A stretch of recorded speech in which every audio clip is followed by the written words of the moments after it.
The first thing we should get out of the way, dear listener, is that this story is all about an activity centre located just half a mile inland of Port Mevin, an ancient and picturesque fishing village perched on the very tip of Cornwall, England. A glance at the outside, and for that matter at the inside too, would lead you to believe that it's a completely regular activity centre, just like 1,500 others scattered widely across the United Kingdom of Great Britain. Only this one is, well, it's more than just a place where unexplained things happen. More than just a place where people can all too easily disappear. It's a place where the unspoken things of spirit and shadow find opportunities for mischief and terror, alongside recreational bowling.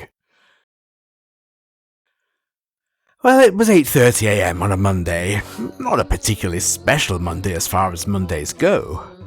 A Monday so unremarkable it could have pitched a new show for the History Channel. It was, however, a perfectly acceptable one.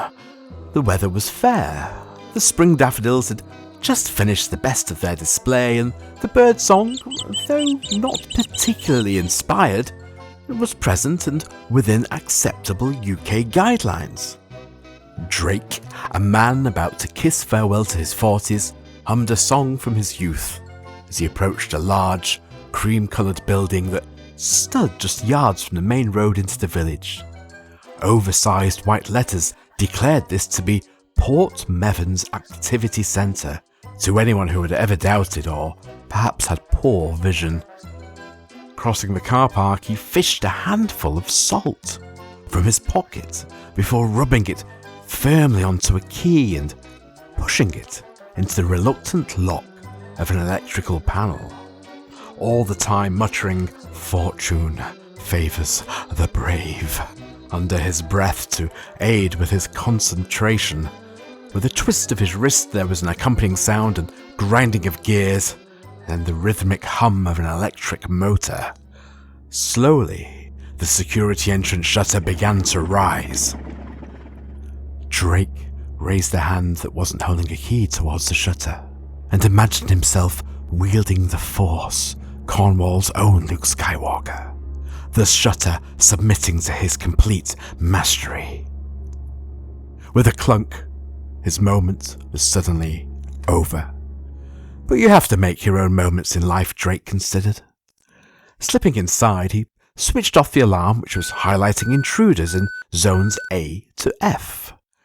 Drake chose to ignore this, as it was a commonplace occurrence, and to be honest, it would be more suspicious if the alarm panel wasn't showing warnings. Then he made his way to do the most important job of the day: coffee. Now, Drake is half of this story, so, dear listener, please pay attention. He really needs coffee to start his day. He also needs it to continue his day and cover any dips that might happen along the way. Anyway, Drake had fired up the coffee machine in the small cafe bar, greeting the rich aroma that now permeated the air like an old friend. He opened the remaining shutters and was just about to put the visitor's welcome sign out the front when he noticed a quivering mass on top of a large sofa. It was about 20 yards away, tucked in a corner of the conservatory which overlooked the outdoor bowling green. This quivering mass was accompanied by hoarse, guttural rasps of a sleeping bear. It was not the first quivering, otherworldly mass that Drake had ever encountered, but still, this was not a good start to the day. Absent-mindedly, he brushed his broad fingers over a small silver cross that hung around his neck. Despite every occurrence encountered here, he had somehow managed to cling on to his faith. Then Drake noticed gym shoes sticking out from the mass, which he now realised was nothing more than a pile of coats, and a large, fat man snoring underneath. Dude, that is just rude. I was on a bulk. Alter it. God, this is what happens when you go right. Okay, bear with me. There. I've changed it. Drake saw a heavily built man who was possibly on a bulk and definitely snoring. Now, it would be arguably inaccurate to say this man was shorter than himself as he was lying down, but as Drake observed, he was definitely not longer. "Mate, dude, wake up," Drake said, prodding the stranger experimentally. With a sudden flash of energy, the man snapped awake, his senses ready for fight or flight. Then he focused on Drake and seemed to remember where he was, momentarily relaxing as something akin to a hangover descended upon him. "Oh man, I was having the weirdest dream. Was it one about the spider clowns?" "Yeah, wait, how do you know that?" "Word to the wise, my friend. Never fall asleep here. I'm surprised you made it through the night. Now, I'm not being funny. What the hell are you doing here? Do I need to call the police?" Drake wasn't sure that the police would come if called. Not after that last time with the fire geese. But there was no way a hungover intruder would have ever known that, so he just threw it out in a rare attempt at professionalism. No, it's cool, man. It's cool. I work here now. I just got locked in last night. None of the keys worked and shutters were just kind of closed by themselves. All the phones were dead and I couldn't get any cell reception," the newcomer said, producing a set of keys that Drake instantly recognised as belonging to the centre. "Did you dip them in salt?" "What?" "Your keys. Did you dip them in salt?" "Well, no. Why would I do that?" "Jesus Christ," Drake exploded. "Who did your induction?" "Oh, it was a young blonde-haired lad, surfer type. I think he was called Sketch." Yes, thought Drake. That's tracked. Sketch was exactly as his name implied. So laid back, he was almost horizontal. If anyone was going to forget the essential warnings for a new employee, then Sketch would be number one suspect. He was pretty cool though," the newcomer continued. "He hooked me up with some kush, so at least I could have a smoke." Drake sniffed the air. Yes, that better explain the aroma here. And then he continued. "Look, much as I regret to say it, that Sketch brand kush probably saved you. Look, always dip your keys in salt, right? Just keep some in your pocket from here on in. Keeps the building in line. Lets it know that you won't be pushed around. Oh, I'm Drake, by the way," he said, extending an arm with a hearty handshake. "Oh, I'm JT. Just moved down here from Manchester. It's time to get out of the rat race. Always dreamed about living by the coast, and this place, it just talked to me." "Yeah, sorry fella, it does do that, but you don't have to listen. I wear headphones." "No man, not literally. I mean the village, it's just so peaceful, by the ocean.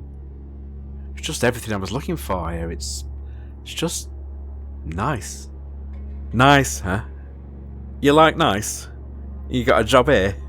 I wonder if the man upstairs has plans for you," Drake said, pointing to the heavens and again touching the cross around his neck in reverence. Now, JT's eyebrow was doing some seriously heavy lifting for this Olympic skepticism. Apparently he was finding Drake's open display of belief to be on even footing with every other oddity so far experienced. "No offence, man, I just don't hang on to any religion or belief. Don't get me wrong, I'm cool with those that do, but me? Honestly, I just can't get there." "You telling me you don't believe in anything?" Drake quizzed, slightly aghast, and JT shrugged. "It just hasn't met my threshold. Not yet. If there's a god, he'd know my threshold, right?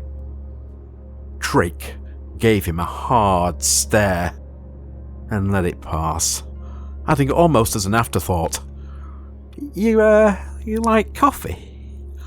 Oh, hell yes. JT's eyes now lit with enthusiasm. I saw the old girl here. That's pretty much why I took the job, he continued, jerking a thumb at an ancient chrome coffee machine perched on the edge of the counter. It's, WMF, isn't it? A Württembergischkeit Metalwabenfabrik. If you've ever wondered about the full name, that is. Manufactured in 1899, the first commercial hotel coffee machine ever produced.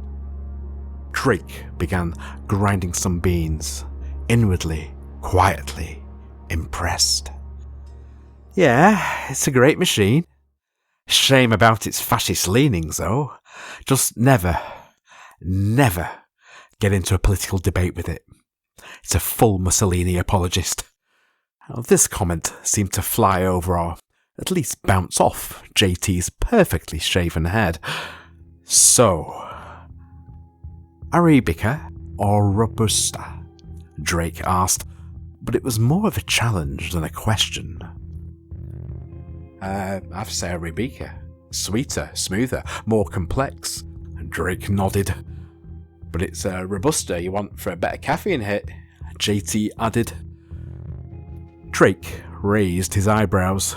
He'd never met anyone with a love for coffee that matched his own, and he decided to press this new guy, JT, further. So, single shot or double shot? JT snorted. Double, man. Always double. But now, it was JT's turn. Okay. Ultimate cup. Civet or black ivory. Now Drake nodded sagely. JT's knowledge of coffee appeared to match even his own. Black ivory, he responded, in the manner of someone who'd played a winning poker hand, and then he added, You know, JT, we might just get along. I'd like that. JT replied, Perhaps we could make this a real coffee destination. We could, but there's been a problem with milk deliveries, man. They've gotten deeply unreliable, and bad luck seems to follow every fresh crate that's dropped off. Staff getting sick, power outages, and howling at night. Well, more howling than usual, I should say. Somewhere, far in the distance, a deep animal howl, with more than a touch of moo, echoed across the valley, as if a cow was doing cosplay at a wolf-only convention. That's definitely more moo than a howl, JT observed, tilting his head to hear more clearly. I'm getting like hungry cow vibes from that. Honestly, 5 minutes in the country and you think you're an expert? Oh man, the cow goes moo. It's a simple fact. Otherwise, all those nursery books are lying to us. I don't need a PhD in bovine studies to know a hungry cow when I hear one. JT shots himself back right at Drake. If you say so, Drake replied with a practiced world weariness. Look, JT said, switching to more of an upbeat tone. I've got nothing on for the rest of the day. Why don't I look into this whole milk supply situation? And he sipped from the cup Drake had placed in front of him. That really was rather good. And I can sort it out. Have you got details for the supplier? Drake's heart sank a little. He'd met people like JT before, working at the centre. He'd watched them come and go, but the go was never pretty, often required a mop and bucket, and a touch of disinfectant. Check the Rolodex in the office, Drake said, shaking his head. Look, I only work here, but I'm advising against. There are some forces you don't want to be messing with. But JT laughed, making his way towards the office. What? Ghosts? Cows? Cow ghosts? He cracked, but Drake's face remained a mask of complete seriousness. No, if it were ghost cows, we'd be fine. I fear this is something worse. Far worse.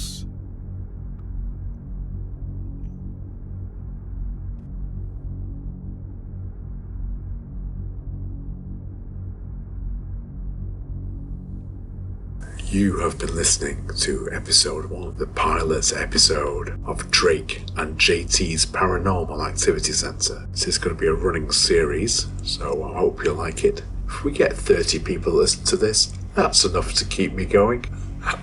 So currently I'm writing this, though I have not exactly co-written, but I've sat down and discussed some ideas and possibilities with Drake, and Drake might possibly take the helm to do a couple of episodes as well. I know he's had a couple of ideas that you like the sound of. It is a glorious self-insert for myself and Drake. These are hyper-stylized, ridiculous versions of ourselves. The activity centre is real, but it's not haunted. Well, it's not that haunted. I'll have part 2 of this coming out real soon. What will happen next? What's worse than a ghost cow? Answers on a postcard. And as ever, I'll see you on the next one.